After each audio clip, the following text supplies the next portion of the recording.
బాల్కసుమన్ కొన్ని వ్యాఖ్యలు చేశారు. రైలు పట్టాలు పీకేయండి, సింగరేణి భవనాలను ఆఫీసులను తగలబెట్టండి అని చెప్పేసి కొన్ని కామెంట్లు చేశారు వాళ్ళ అంతర్గత సమావేశంలో. అది ఇప్పుడు వైరల్ అంటే మిలిటెంట్ గ్రూప్ గా మారాలని చెప్పేసి వ్యాఖ్యలు చేసినట్టు.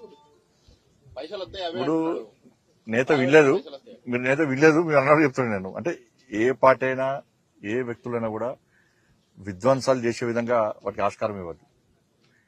సరే పాపం వాళ్ళు బీఆర్ఎస్ వాళ్ళు నిరాశ నిస్పృహలో ఉన్నారు. వాళ్ళు ఏదైంది చేప ఒడ్డునవాడి కొట్టుకుంటూ మాట కొట్టుకుంటారు. వాళ్ళు కబ్జాలు లేవు, వాళ్ళకు కమిషన్ లేవు, పైసల కోసం విలువ ఆడుతున్నారు. వాళ్ళు దానికోసం పైసలు వాళ్ళ ఆలోచన చేయాలా, పైసలు వసూలు చేయడానికి ఉద్యమాలు చేయండి అన్న పరిస్థితి వచ్చింది. వాళ్ళు పైసలు వసూలు చేయడానికి కమిషన్ల కోసం మీరు రైలు పట్టాలు తలగబెట్టండి, ఆఫీసు తలగబెట్టండి అంటే ఇది మంచి పద్ధతి కాదు. ప్రజాస్వామ్యంలో ఈ విధ్వంసాన్ని ప్రోత్సహించడం మంచి పద్ధతి కాదు. సరే నేత వినలేదు, ఒకవేళ అట్లా మాత్రం 100% తప్పు. ప్రజాస్వామ్యబద్ధంగా ఆందోళన చేసినటువంటి పరిస్థితి ఉన్నది. అనేక రకాల ఆందోళన కార్యక్రమాలు చేసుకోవచ్చు. ప్రభుత్వం నిలయాల్సిందే, ప్రభుత్వం యొక్క చర్యలను ఎండగట్టాల్సిందే. ఈ మూర్ఖతో కాంగ్రెస్ ప్రభుత్వం ఇంకా ప్రజల నడ్డి విరుస్తున్నది, ప్రజలు ఇబ్బంది పడుతున్నది.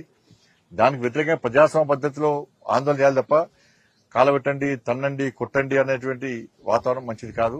ఇది అందరూ కూడా ఖండించాల్సిన అవసరం. సార్, నానో యూరియాకి సంబంధించి ఒక ప్రకటన చేస్తున్నారు. మరోవైపు అసలు బఫర్ స్టాక్ లేదు అనేటువంటి అంశంలో 2 లక్షల మెట్రిక్ టన్నుల యూరియా కేంద్రం ఇవ్వలేదు అనేది చెప్తున్నారు. ప్రతిసారి ఏదొచ్చినా కేంద్రం మీద నెట్టడం గతంలో బీఆర్ఎస్ గది చేసింది, కాంగ్రెస్ ప్రభుత్వం గది చేస్తున్నది.